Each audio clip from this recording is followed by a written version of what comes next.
Hello, welcome back here to my channel. I'm Danilo.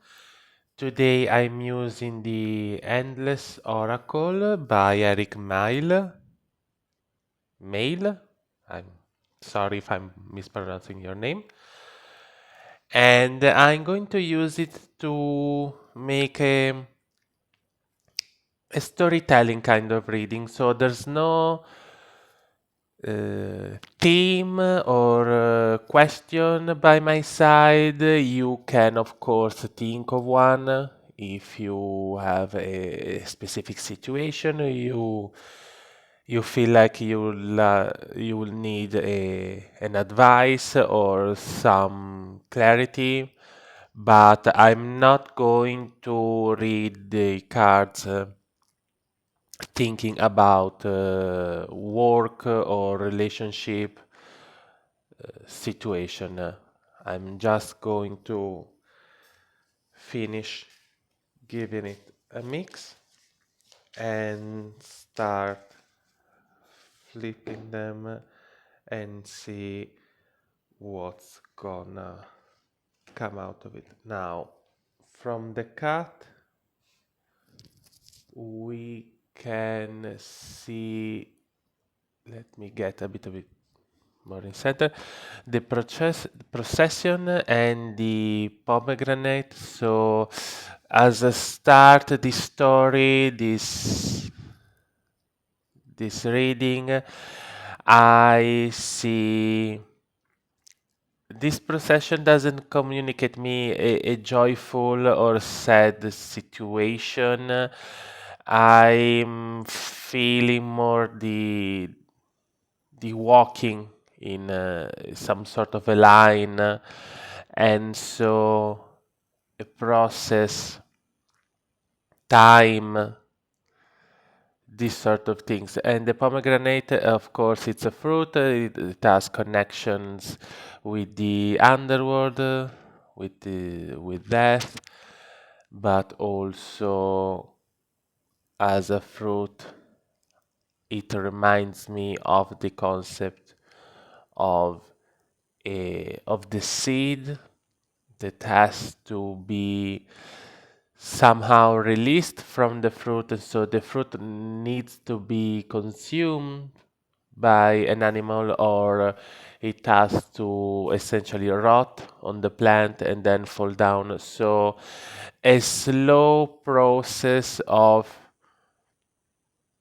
freeing something from the current situation, not necessarily through a pleasant process, but a needed one at the very least. Now I'm going to flip 5 cards, if I can fit them into, yes, 5 cards, and let's see what do we have here. So we have the mirror pool, the cottage in the woods, the goddess, the archway, and the fortune teller. I feel like okay, so with the cat, this situation, this slow process of consuming something, of divesting of something which could be seen as a waste, but that it's actually needed to create a new plant, to create a new and stable and growing situation and fortune. I feel like this mirror pool, which is a pond of water, is essentially a moment of clarity. Essentially, a moment where we see things for the way they are, we see ourselves in a more objective way, we see others with more clarity, and so essentially a situation that is cleared. And this clarity, which is coming to you in this moment, or it's about to come to you, is going to lead to the cottage in the woods. And I see this as a sort of a safe haven, because we see it's a two-story house. The chimney has smoke, so there is also like a stone path to the door. So I feel like it is a beautiful cottage, house, whatever you want to call it, but it's not amongst the people. So it is a safe haven in that sense. It is beautiful. It has everything you need. There's no sacrifice to make when it comes to accommodations and the like for the house. And so when it comes to your level of comfort in the situation, it's just more time for yourself. It's just more space for yourself, and less noise, less clutter because of other people.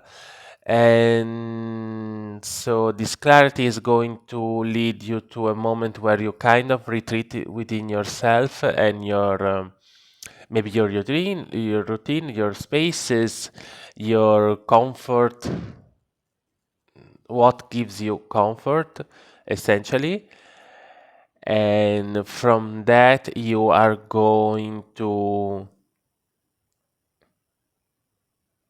the goddess. Now, it is called the goddess, but it is represented as a statue of the goddess, and we have people performing a ritual or praying or asking something to the goddess. So it's not necessarily the deity, but the idea of the deity, and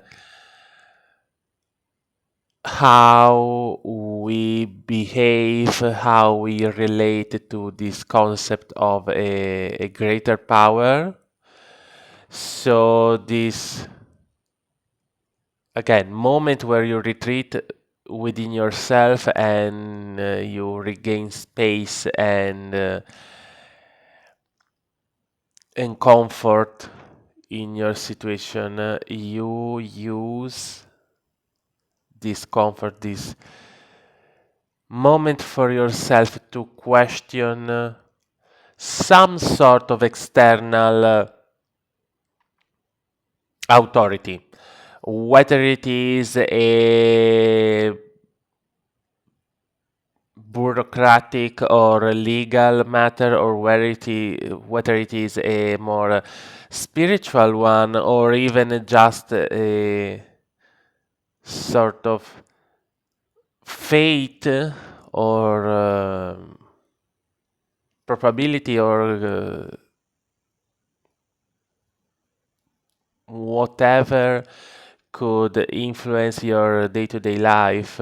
You are going to ask, you are going to, again, I see very clearly these people at the bottom of the statue. So it's not so much a signal from the universe, but you're trying to ask to the universe, trying to communicate with the universe, and or again, some sort of actual authority, whether it is legal or bureaucratic or whatever. So it could be as simple as uh,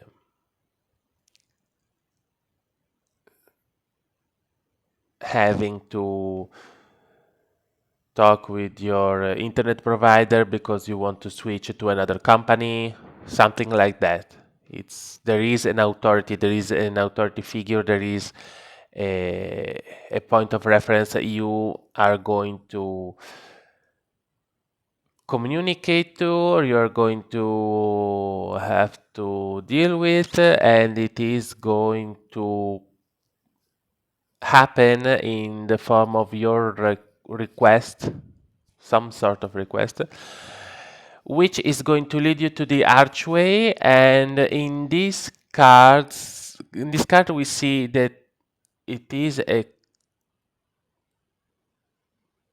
stairway, and the arch seems to be some sort of ruin of a previous building.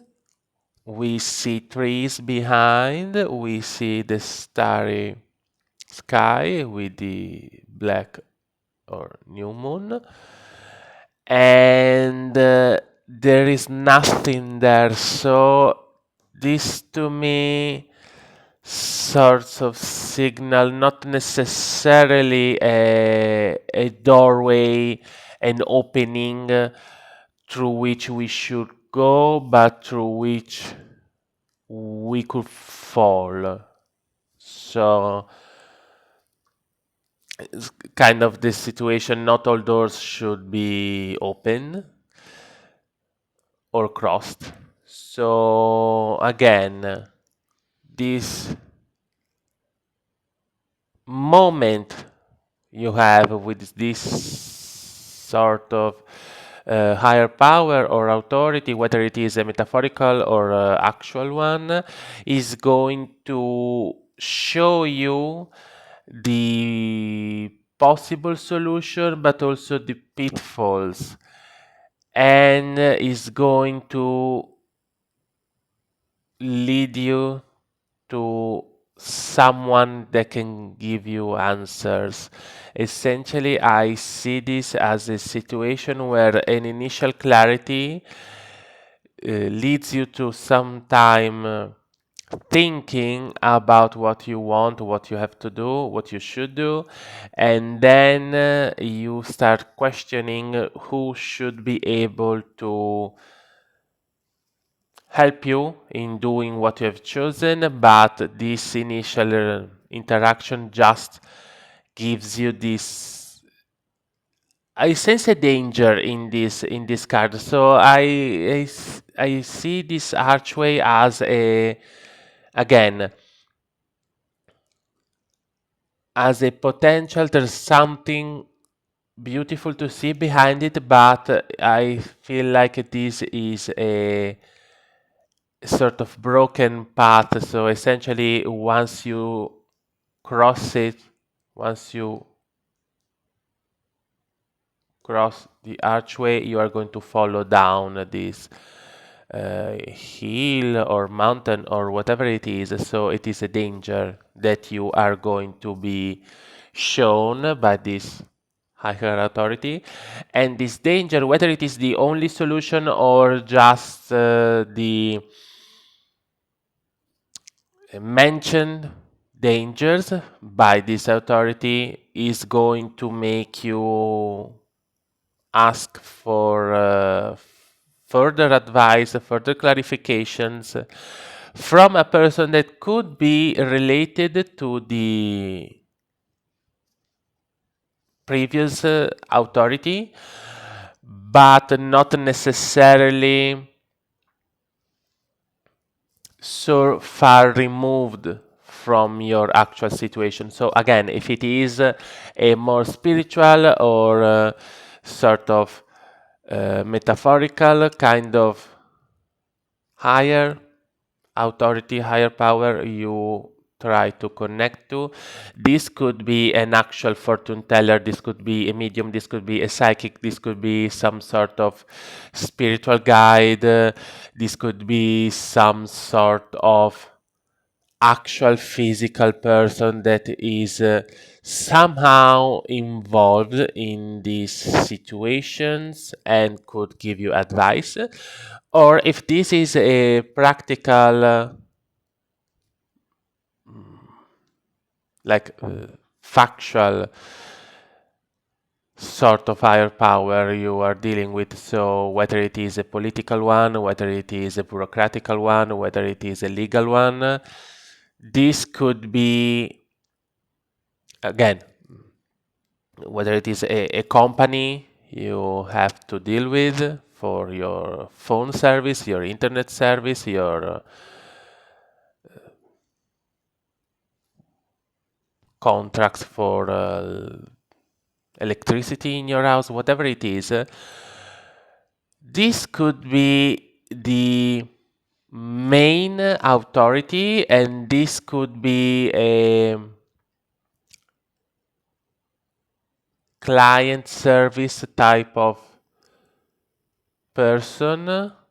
This could be the people you are dealing with, and this could be some sort of external figure you can turn to.